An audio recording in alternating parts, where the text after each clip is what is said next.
Once a Raider, bruh, always a Raider, bruh. Shit simple as that. You look silver and black. Lot of bread invested in that old line. Car insurance cost the all.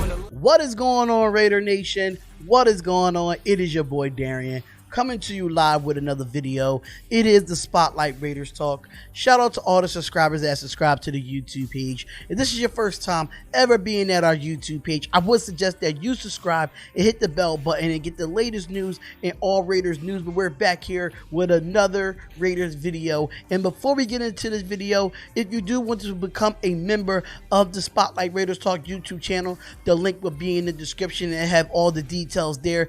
If you want to go and get Spotlight Raiders Talk merch, like I have on this hat and have on this t-shirt, the link will be in the description as well.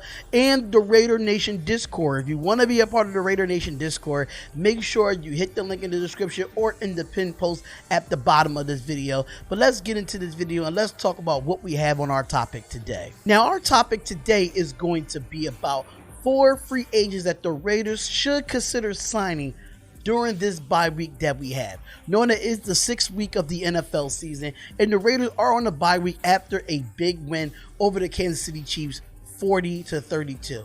Now, it's some spots on our defense and probably on our offense that we probably need to go out and get in free agency, but in this particular video, it'll be all on the defensive side.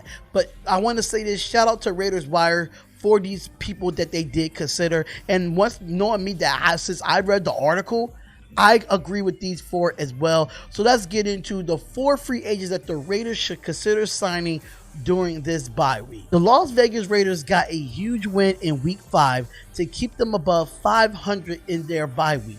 With all the 11 games left in this season, the Raiders are likely need to go 6-5 in order to make the playoffs. But with so many injuries on both sides of the ball, this is a great time to upgrade the team's roster. And here are a few names that the Raiders should consider bringing to help them win over the final 2.5 months of the regular season. And the first person that we have on our list here is linebacker Michael Kendricks. Arguably the best weakness in the Raiders roster right now is at linebacker. While Nick Witkowski has been fantastic, he has battled through an injury. The team could use more depth at one player that is available, and that's former Eagles and former Seahawks linebacker Michael Kendricks. The team did not work out Kendricks early this season, but decided to pass on him at that time. But consider how much Corey Littleton and Nicholas Morrow have struggled this season, it wouldn't be a worse deal to bring him in as a proven commodity like Kendricks. I have to agree with this here. Our linebacker depth is definitely not that big, or we really don't have much depth there, especially if we still have McMillan over there, we still have Nicholas Morrow, we still have a few people in Taylor Muse is trying to come off of IR. So bringing in Michael Kendricks just to help out a little bit as far as depth wise, I can absolutely agree with this, because that's where we're not really weak there. But I feel like Corey Littleton has not panned out as much as we thought he would as of right now. Mind you, it's still only 6 weeks into the season, but he has to get it rolling, and we need some rotation at the linebacker position.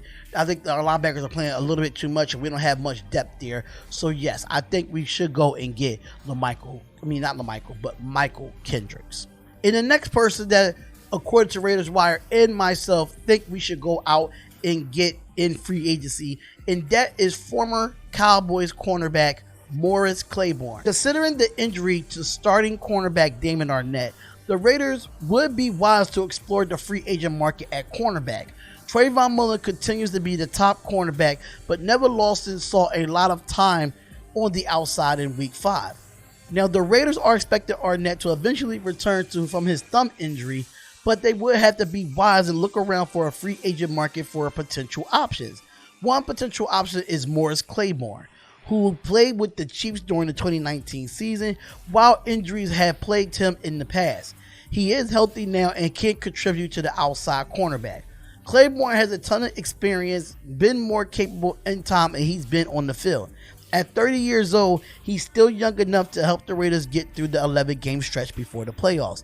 Claymore would be a fantastic number 3 or number 4 cornerback at a very cheap price. I have to agree there too. knowing that you can switch out Nevin Lawson, you can switch out Isaiah Johnson. Sometimes you can, make some switches when it comes with Maurice Claymore. Now, Maurice Claymore did play for the Jets. He played for the Chiefs and played for the Cowboys as well.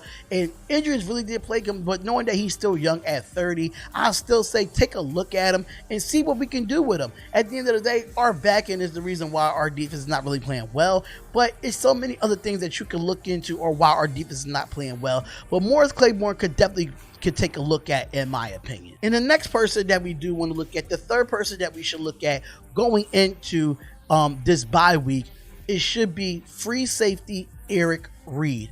Now, while Jeff Heath did create a game-winning interception against the Chiefs in week 5, the team could still use some more depth at the safety position. One potential safety that is on the free agent market is Eric Reid, who last played with Carolina Panthers. Reid started all 16 games for the Panthers last season, grading out in both coverage and run defense according to Pro Football Focus. The Raiders love to use a 3 safety looks on defense, and Reid has the ability to play multiple positions.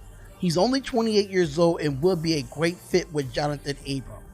Reid should be on the NFL roster due to his size, speed, and experience. Don't be surprised if a team sniff around Reid during the bye week. I think the Raiders should sniff around and go get Eric Reid in the bye week. The guy plays very well, and I don't know why he's not on a football team right now. I think it's off the field issues if I'm not mistaken, but I don't think that's the case anymore with Eric Reid. But I really feel like Eric Reid can be one of those guys that could come in and contribute, and he hits hard just like Jonathan Abram. And I feel like with these free safeties coming in and free safeties and corners that's on the market, I really feel like when it comes to them, we could go out and get one of these people for a cheaper price. I think our salary cap is kind of low, but if they want to go with a low bargain, I wouldn't mind that as well. But Eric Reid is definitely a solid free safety in the NFL, and I think the Raiders should look at him in this week 6. And the final person that the final free agent the Raiders should go out and get or consider signing in the week 6 bye is free safety Earl Thomas. Of all the names on the list, Earl Thomas is by far the biggest. After being released by the Baltimore Ravens earlier this year, Thomas has yet to pick up by anyone, and there are some concerns about his fit within the locker room. However, the Raiders have a big need for a true ball-hawking safety, and Thomas might be the best in the league. He is an elite center fielder that knows how to find the football. Thomas would be a perfect fit along with Jonathan Abram, but does he fit into this young team? The bye week would be a perfect time to kick the tires off of Thomas about a potential pairing. Now, I have some things that I have to say about this one. Knowing that he did get released in training camp because he was fighting a teammate during training camp and punched him, and they said they released him. But what else really happened when it came to Earl Thomas in that locker room outside of that fight during training camp that made him get released? That's the only issue that I really had with Earl Thomas and us trying to get him. Yes, he's a perfect fit. Yes, he's a talent. But at the end of the day, I just don't know how he will fit in the locker with this young team. And this young team is together, their togetherness. And if Earl Thomas wants to be a part of this team, he has to be a team player and can't be selfish. I love his talent. I think he's one of the best safeties in the league. But at the same time, I still feel like something is a reason why nobody is picking him up. But it's something to look into if I'm Mike Mayock and John Gruden. If I'm Mike Mayock, I'll look into all 4 of these players in my personal opinion. Because even though that Jeff Heath did play well with the game-winning interception, I still think we need more depth at all defensive parts of this 11 or on the defensive side of the ball. But at the end of the day, y'all, this was definitely something that I would consider getting or looking into with these 4 actual players: Michael Kendricks, Maurice Claymore, Eric Reid, and Earl Thomas as well. So at the end of the day, I really feel like we should go out and get them. But let me know what you think about this, Raider Nation. Let me know what you think. Should we consider at least getting 1 of the 4 or 2 of the 4 in to get more depth for the Raiders? Comment, like, and subscribe to the channel. It's the Spotlight Raiders Talk, and I will see y'all in the next video. Peace. Once a Raider, bruh, always a Raider, bruh. Shit simple as that. You look silver and black. Lot of bread invested in that O-line. Car insurance cost all